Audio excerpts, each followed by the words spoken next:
ইনশাআল্লাহ এখন আমার মা বেঁচে আছে, আমার বাবা নেই। আপনারা হয়তো এলাকায় যান, খবর নিয়ে দেখেন, অনেক মানুষের, অনেক আলেমের এলাকায় মূল্যায়ন হলে এলাকায় দাম দেয় না, এলাকার ক্রেডিট ভালো থাকে না। ইনশাআল্লাহ আমার এলাকা, আমার তো এইটা এলাকা, আপনারা আমার মূল্যায়ন করছেন, দাম দিচ্ছেন কেন? আমি যদি ওই রকম রেকর্ড আমার খারাপ থাকতো, আমার আজকে মাহফিলে দাওয়াত দিতেন? জি না। আমার এলাকায় যান, ইনশাআল্লাহ যথেষ্ট সম্মান আছে। কেন? আমার কোনো রেকর্ড পিতামাতার সাথে বিশেষ করে খারাপ আচরণ, যখন যা চাইছে তাই দিছি। 30 সাল বাজারে দোকান দিয়েছিলাম, আপনারা জানেন। আব্বা আসছে, আলতাফ সুগারে প্রথম দোকান দিলাম, বেচা কিনি নাই। আব্বা সকালে এসে বলতেছে আমার মাছ কিনে দেবো। আমি বললাম আব্বা বিসমিল্লাহ করি নাই, বেচা কিনি নাই, তোর বিসমিল্লার খাতা পুরি, মাছ কিনে দিবি না এটা এমনি।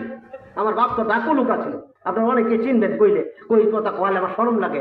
অনেকে চিনতেন, রজ ডাকাত করে চিনতেন, এরকম ছিল না, নাম করা ছিল। আমার এরকম মাছ কিনে তোর বেচা বিসমিল্লার খাতা পুরি, আগে আমার মাছ কিনে দিই। কি করবো এখন? ওই যে আগের দিনের টাকা পকেটে বাজারে ভিত্তি গেছি, যা মাছ কিনছি, কি মাছ কিনবে? কল একটা বাউস মাছ কিনে দিই। একটা বাউস মাছ, বেড়াও তো মাঝিরা বুঝে যে সুযোগ পাইছি, বড়টা ওজন দিচ্ছি, বড়টা ওজন দিয়ে আপনাকে 1 কেজির কাছাকাছি হয়ে গেছে। 1 কেজি পড়াই 300 টাকা, 250 টাকা কেজি। আচ্ছা 300 টাকা করতেছে, দিছি। দেওয়ার পরে আরেক বেলায় ডাকতেছে, চাচা ইসা মাছ, চাচা ইসা মাছ লই যায়, লাউ দেখাইবেন। আব্বা কয় বাবা ইসা দিয়ে কিনে দিচ্ছে। আমি কই বগলে মাছটা কেটে দিলাম, কি করি আর? ইসা মাছ তখন কিন্তু তার তো দাম আছে না, বাঘা আছিল আপনার 50 টাকা, 30টা 40টা বাঘা আছিল, দিলাম 1 বাঘা কিনে।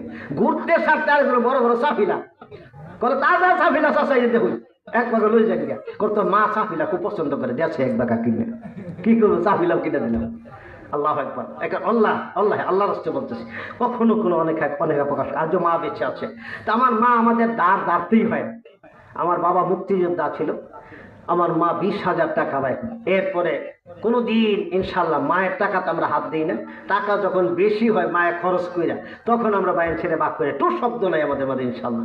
মা যা চাইতেছে, যখন স্ত্রীকে বলছি, স্ত্রী একদিন বলতেছে আম্মা যে সমস্ত কথাবার্তা কয়, যেভাবে চলে এভাবে তো আমি পারতাম না। আমি যদি না পারেন তা আপনি আমারে তালাক দিয়ে চলে যেতে পারেন।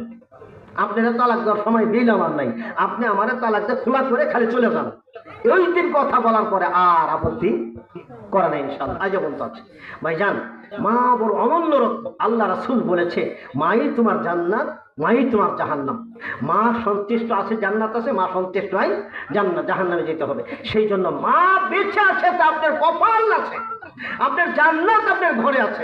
মায়ের সেবা করেন, জান্নাত পাবেন। বাবা হইল আল্লাহ রাসূল, বাবা হইল জান্নাতের দরজা, বাবা হইল জান্নাতের মাঝখানের দরজা। এটা হাদিসের কথা, যা মাঝখানের দরজা ঠিক আছে তো জান্নাতে যাইতে পারবেন, দরজা বন্ধ হইলে আর যাইতে পারবেন না। এই 2টা কথা শেষ করে দিলাম অল্পের ভিতরে। এবার আসুন, বলতেছিলাম কোথায় গেছি, খেয়াল আছে?